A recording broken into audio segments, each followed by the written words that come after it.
I'm starting to think fixing it with Seuss was just propaganda, because in no universe does it take over a week to fix a website, buddy. I don't need to open this video introducing Gravity Falls or my love for it. Basically, any of you clicking on this video know how legendary this show is, and if you need to know how deep my love and appreciation for it runs within my soul, you can watch my retrospective I made on the series 2 years ago. I also personally think it's my best video to date, so yeah, please watch that. But yeah, wow, I didn't think we'd be here again. With the recent release of the absolutely incredible Book of Bill and the amazing advertising for the Oregon Parks Department account, we've been bombarded with a hefty amount of new Gravity Falls content, as well as a new ARG, a ton of theories and speculation going around, the Gravity Falls Discord absolutely losing their minds, and an analog horror series, which I hate to break it to all of you is not official and is in fact fan-made, but I'll talk about that later in the video. I think it's safe to say that Gravity Falls bros, we are so back. There is so much to talk about, and there's also a lot of confusion going around. Understandable, we haven't had activity within the fandom this insane since the Cypher Hunt back in 2016, so I wanted to make this video to cover a large variety of topics, from breaking down what's been happening over the past 3 weeks, the release of the Book of Bill, the thisisnotawebsite.com website that is driving everyone crazy, discussing the recent analog horror series and what a lot of people don't seem to actually know about it, and eventually discussing what any of this actually means for Gravity Falls. More books, comics, animated content, Season 3 perhaps, never gonna happen. Though Alex did say he'd make a movie if Disney let him.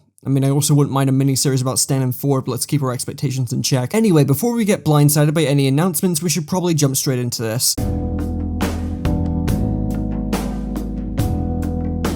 Before we properly begin, I'd like to thank the Gravity Falls Discord for compiling all the fandom's insanity surrounding the recent content into multiple Google Docs. It's made it a lot easier to keep track of what's been going on. In December 2023, Alex Hirsch announced the Book of Bill, a book told from the perspective of Bill Cipher after his apparent death at the end of Gravity Falls, at first prompting many questions such as, how is Bill Cipher alive and writing this book? Before eventually being drowned out by, holy shit, Gravity Falls is back, and now here we are. And as I was working on this video, my Barnes & Noble exclusive edition arrived, which contains 16 extra pages in the standard edition. Had to order from a third party though, because Barnes & Noble do not ship to the UK for some reason. I mean, given what's currently going on here, I want to stay as far away as possible too. But enough about me being able to officially dual-wield the Book of Bill. What has been happening exactly? Well, the Oregon Parks Department accounts on Twitter and TikTok, which are officially owned by Alex Hirsch and were previously used to advertise Journal 3 in 2016, began counting down to the day of the book's release by tormenting the in-universe owner of the account named Gus Burnside. Gus finds the Book of Bill lying in the woods, and over the course of a few days, quickly finds out that shit is bad news. Eventually he tries burning the book, and then supposedly Bill kills him. This was a really cool way to advertise the book, but that's not the only thing that's happened surrounding the book's release. We've also had an entire Gravity Falls lo-fi album drop with secrets hidden in the spectrograms. Yes, I'm not joking. All the way from confirming the name of Bill Cipher's home dimension to possibly implying that Bill Cipher has been freed from the statue and is now a bird or something. I don't know. There was also a phone number for a Bill Cipher injury hotline, which didn't really offer much besides Bill confirming that he did kill Gus. Sorry, God. Then there's also the numerous codes and secrets within the Book of Bill itself, which we'll get into shortly, but then there was also this. On one specific page of the Book of Bill, there's a link to a website titled thisisnotawebsite.com, which leads you to this screen which demands a password. Thanks to the Book of Bill's passionate hatred towards the Great Gatsby, the password was quickly found out to be T.J. Eckelberg, a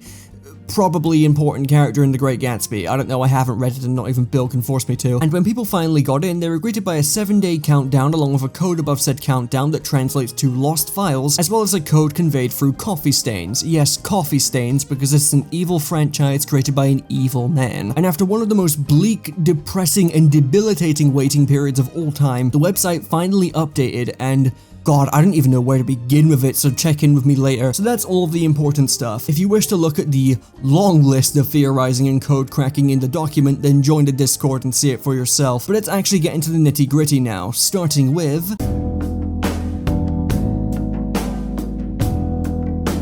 this is the Book of Bill. It's pretty good. As excited as I was for this, along with my undying faith towards Alex Hirsch, I was still a little skeptical going into this. We literally watched Bill get killed by Stan with our very eyes almost 10 years ago. So how would the book go about this? Would it be a non-canon book from Bill in the afterlife, or would they actually find a way to bring Bill back to some form of life without half-assing it or cheapening the impact of Gravity Falls' ending? Fuck, I fucking missed.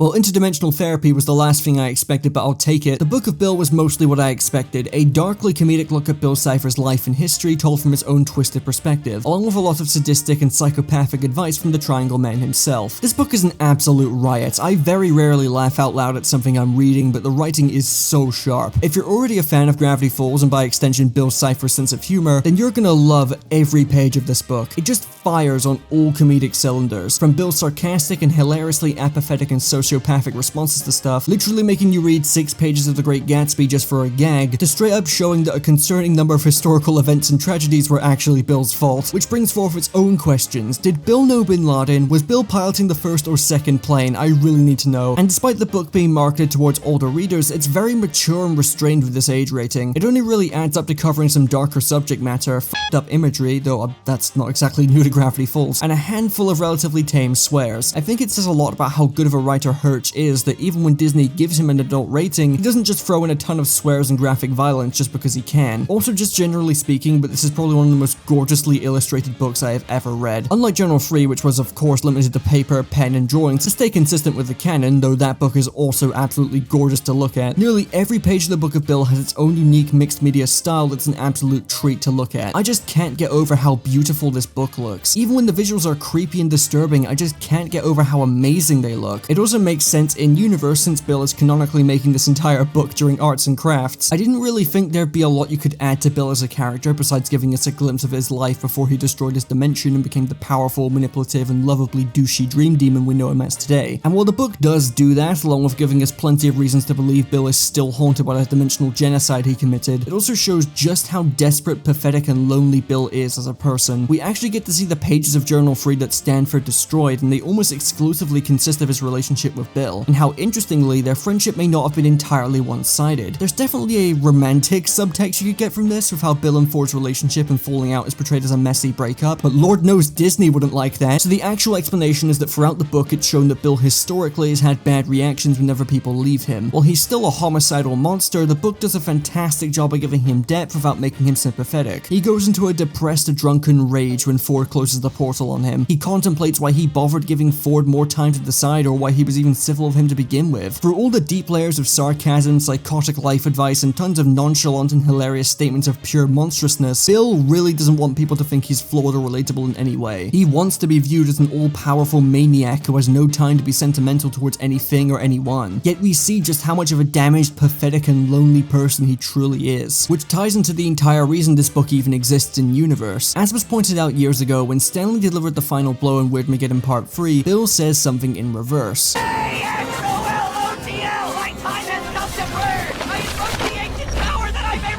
And at the end of the book, we see that Bill's plea to the Axolotl was acknowledged, as they strike a deal with Bill to allow him to live once more should he agree to the terms. However, Bill had not played the Axolotl for a fool like he thought he did. Instead, he was sent to therapy, interdimensional therapy, where evil beings and villains are granted another shot at life through reincarnation if they are able to be rehabilitated and forget their evil ways. Also, the core from Amphibia is here. I know Aldrich is seething right now. This was not the result that Bill had hoped for, as while yes, he is technically still alive, he is forced to either give up his evil ways and be reincarnated into a completely different entity not of his choosing, or he stays imprisoned for eternity. He created the Book of Bill and sent it out into the universe as a last-ditch, very desperate attempt to trick anyone at all, into striking a deal with him and setting him free. Throughout the book, Stanford will sometimes chime in and interrupt what's going on to warn the reader. He was the one who found the Book of Bill after Bill sent it out, and is worried about anyone else coming into contact with it and possibly falling for all of Bill's tricks and bringing him back to life. And yet at the end of the book, when Ford enters the living room and sees Dipper, Mabel, Stanley, Seuss, and Wendy all reading the book, he realizes they're just laughing at it and making fun of the book along with Bill's attempts at manipulation. No one is fooled by Bill's manipulation. They see it and its contents as the desperate attempts they really are. And to add insult to injury, Dipper, Mabel, and Stanley all leave their own scathing messages to Bill in the book. Dipper straight up threatens to throw hands if he ever sees him again, and I love that for him. And right before the people in the Theraprism catch on to what Bill was planning, he throws a f***ing tantrum. And while the end of the book still heavily suggests that one day someone will shake the hand of his statue and bring him back that way, he remains indefinitely imprisoned and in complete denial that he has lost. And honestly, I loved this. This was the perfect way to add to Bill as a character and to truly strip him of whatever power he thinks he has. Conclusion: Bill Cipher is not that guy, even though he desperately wants to be. And that's just the Bill side of things. There was a lot of stuff in this book. The Dreams page, where Bill straight up reveals that the reason Dipper and Mabel were even sent to Gravity Falls for the summer summer was because of friction between their parents, possibly implying that they were falling out of love and didn't want the kids to be around to watch them fall out. This recontextualizes the entire series, especially the episodes Dipper, Mabel vs. the Future and Weirdmageddon Part 2. Dipper taking Ford's apprenticeship, Mabel being at setting him over it, the mere concept of Mabelland now have so much more of an impact when rewatching the series. These kids were conflicted about having to go back to a broken home. Mabel especially didn't want to go back on her own. Then there's the destroyed pages from Journal Free, seeing Ford's friendship with Bill and how much he genuinely trusted him, Bill's uncomfortable manipulation of Ford, his slowly deteriorating friendship with McGucket, and the lengths McGucket went to be thoughtful and kind towards Stanford only for these efforts to go underappreciated. Capped off with Ford coming to grips with how ashamed he is of his past and the mistakes he's made, and finally obtains true happiness with his family and friends, emphasizing just how sad of a life form Bill truly is for him to throw all of that out the window for power. I could get into all of the codes and secrets hidden within the book, but we would genuinely be here all day, and a lot of things are still ongoing, so I really wanted to just focus on how amazingly written this book is. If you're a fan of Gravity Falls and somehow haven't read this, even after hearing me spoil it, you owe it to yourself to buy this book. It's hilarious, it's gorgeous to look at, and the writing is genuinely incredible.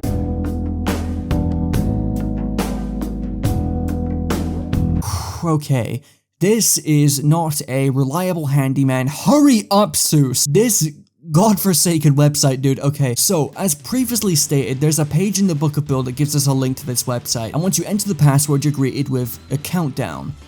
But a countdown to what exactly? That's what everyone was trying to figure out because we genuinely had no idea. There was just a 7-day countdown from the day the Book of Bill were officially released, and after the countdown ended, instead of being greeted with whatever content we were individually imagining, technical difficulties.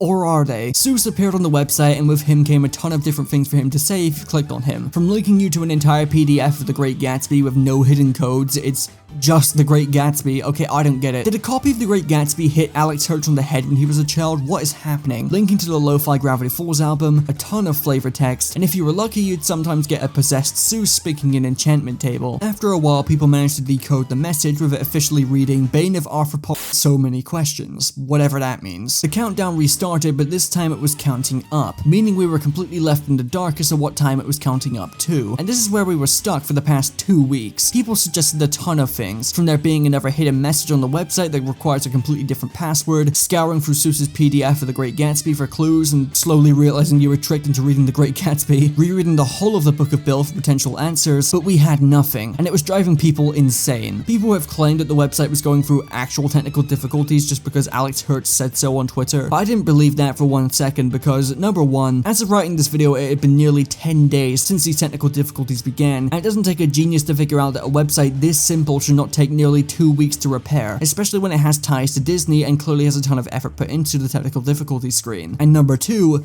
look, Alex, I love you, man, but you are smoking dick if you think I'm believing you about anything. This is the same man that spread fake leaks about who the author of the journals was in order to throw fans off the scent, and generally seems to revel in toying with his audience of actual schizophrenics. Either way, it was a long, excruciating waiting game, and we still didn't really know what we were waiting for. This is probably the first time in the show's history that the fanbase was completely and utterly stumped for longer than 24 hours. And then, just as I was finishing up this video, something happened that forced me to rewrite this entire bloody section.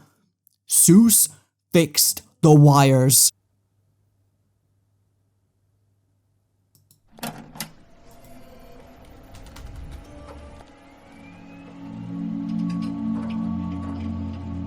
Hello, Internet! This time, you're on your own. Good luck. This is the final form of the thisisnotawebsite.com website.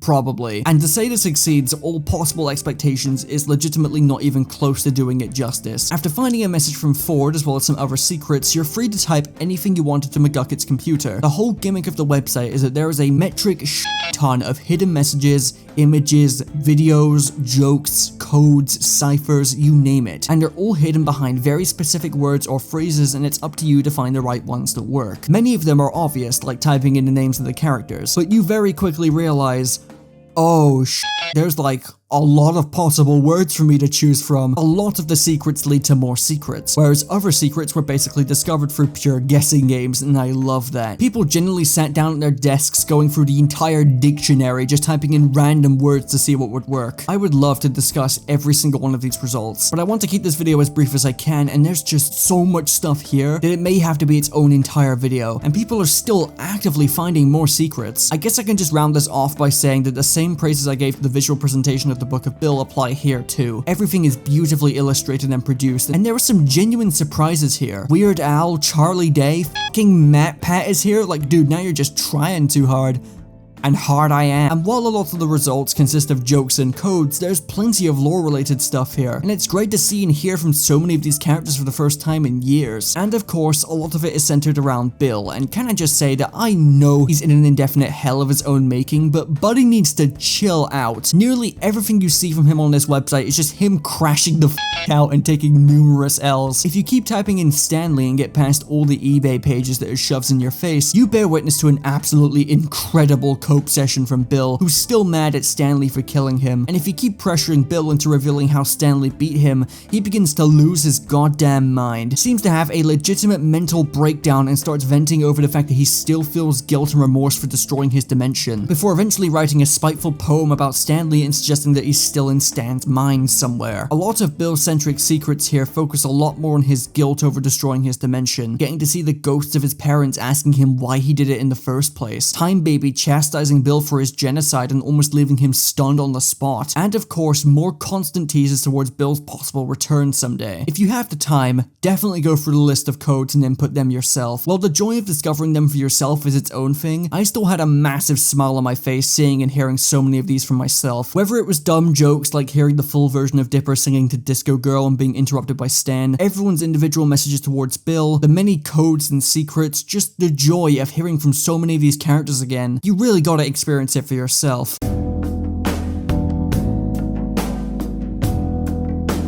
On the 30th of July 2024, mere hours before the original countdown on the thisisnotawebsite.com website finished, a YouTube channel named after the official Oregon Parks Department Twitter and TikTok accounts suddenly posted 12 videos all at once, documenting Gus Burnside's tweets and slow descent into madness at the hands of Bill Cipher. This so-called Gravity Falls analog horror was impressively edited. A lot of care had clearly gone into the visuals, and while it isn't anything mind-blowingly impressive by analog horror standards, Vita Carnis this ain't, it was still a fascinating and really cool project. There was just one question on everyone's minds though. Was this real? Was this an official Gravity Falls analog horror series teasing a Gravity Falls revival or the return of Bill Cipher? I mean, it seems pretty official, right? All of it released only a few hours before the website's countdown ended, the production values and visuals are pretty good, and it's not like Gravity Falls is a stranger to elaborate ARGs, not to mention the account is named after the official Twitter and TikTok accounts for the Oregon Parks Department, which as established earlier are both owned by Alex Hirsch that advertises Gravity Falls related projects, and there doesn't seem to be any indication on the account itself that the series is fan-made. As a result of all these factors, tens of thousands of people are treating the series like it's official, calling for MatPat and Theorist channels to take a closer look and analyze it, praising Alex Hirsch for coming up with such a unique idea, and legitimately getting invested in what's going on. And, well, hate to burst your bubble, kids, but this series is fake as f***. It's a completely fan-made analog horror project by James Cordick, a graphic designer who has a small following on Twitter, and from what I could gather, he made this series out of pure love and passion for Gravity Falls, which is truly commendable. He didn't intend on tricking people with this. I respect the effort that has clearly gone into this project. It's very well edited. It definitely feels like an analog horror even if the scares are on the amateurish side, and going off of the most recent upload, it's clear that this might actually be a fully planned out series and not just a small side hustle, and I respect the dedication. However, and this is where I'm gonna have to start being a bit of a dick, I really do not like or appreciate the fact that this account has no indication of it being fan-made anywhere. The only way you are going to know this account and series is made by a fan is if you find this Twitter account that, no offense, doesn't exactly have a large following. It's literally named after the accounts that we know are owned by Alex Hirsch on Twitter and TikTok. Same profile picture, banner art, everything. So the average Gravity Falls fan is going to be under the assumption that this is the real deal. And since we're currently in one of the most frantic and chaotic periods of fan speculation speculation and activity in nearly a decade, this has naturally led to a ton of confusion, misguided theories, the works. There are still people on the Gravity Falls subreddit and Discord who are making posts about the Analog Horror series and asking questions, completely unaware that it's not official, and James seems to be aware of this. And I can act like a douche and say, well, obviously it's not official, Disney wouldn't okay an Analog Horror series where Bill Cipher kills Dipper in front of everyone and shows a grown man hanging from the ceiling, though in all fairness guys, these are pretty telltale signs that the series is not legit, but there really should be a clarification in the channel's bio and description of every video that this is a fan-made project. There's a lot of misinformation and misdirection being spread around because of it, and as much as I respect the creator, I think releasing the series on the same day the website's countdown ended and therefore receiving a ton of attention from Gravity Falls fans was a very intentional decision, even if the intention was not to trick anyone. I respect the hustle, but there needs to be a clarification on this. I wanted to bring this up because if I didn't, a lot of people would have asked about it, and obviously you shouldn't attack James Cordick over this, but I'd much rather people actually know the truth about the series if the creator isn't going to tell them.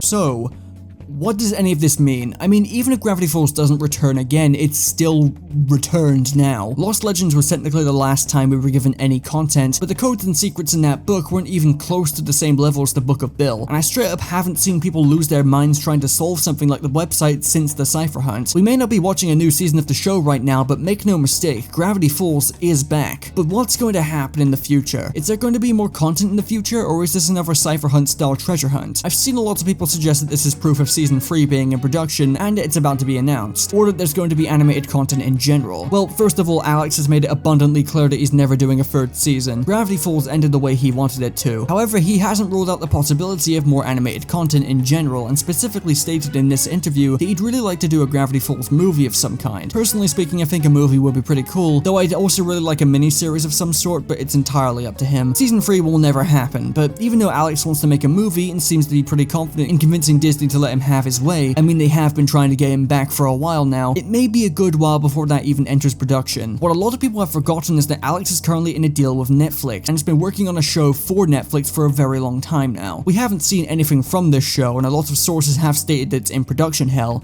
but it is still being made. While we don't know the exact details of this deal, legally speaking, it would make any animated Gravity Falls content impossible or just really hard to get off the ground without finding some sort of legal loophole. However, this deal doesn't prevent Alex from making Gravity Falls projects that aren't animated, such as books, comics, treasure hunts, etc. And I mean, if Alex kept making new books and comics for the foreseeable future, I honestly wouldn't mind that. I'd welcome it even. He's an incredibly good writer, and Lost Legends showed just how much potential a Gravity Falls comic run could have. But I don't think it would make much sense to announce a new comic or book right after releasing one. So, is this going to be another Cipher Hunt type deal? International Treasure Hunt or something? I certainly wouldn't mind it, as long as it isn't a repeat of last time, but I think we would have been given more clues by now if there was a new hunt in development. We were teased on the Cipher Hunt at the end of the show's finale, and it took months before Alex said anything about it. Or it could be none of the things I've just suggested, and it could be something entirely new, like a Gravity Falls edition of The Great Gatsby, where every character is replaced with a character from Gravity Falls. It would certainly be on brand at this point. If you wanted my personal opinion, I really want an animated project. The beauty of Gravity Falls is that it has an ending. It doesn't last forever, just like Summer, but I don't think it would hurt if we got an entirely new animated project. Not Season 3. Either a short miniseries, Disney Plus special, or even a movie if Alex could convince Disney to let him do it. Whatever would happen in this new animated project is anyone's guess, but I'd take a nice reunion about a year after the show ended, or focusing on Stan and Ford's adventures at sea. The only thing that worries me a little about any form of Gravity Falls continuation, though, is that the ending of the Book of Bill suggests that Bill will be freed someday, and that all it will take is for someone to either believe his bullshit for whatever new scheme he cooks up, or they shake his statue's hand. If Bill does come back for real, I'm not entirely sure how they'll handle it, but I have faith, and honestly faith is the only thing keeping me going at this point. Look, watching Seuss repair wires for 10 days does things to you. I think that's about everything important. If you're interested in delving deep into all of the codes and secrets that I've elected to ignore for my own sanity, there are some good videos currently on YouTube analyzing them and the Book of Bill, and you can also join the Gravity Falls Discord, I guess. Anyway, that's the end of the video. Play Yakuza or something.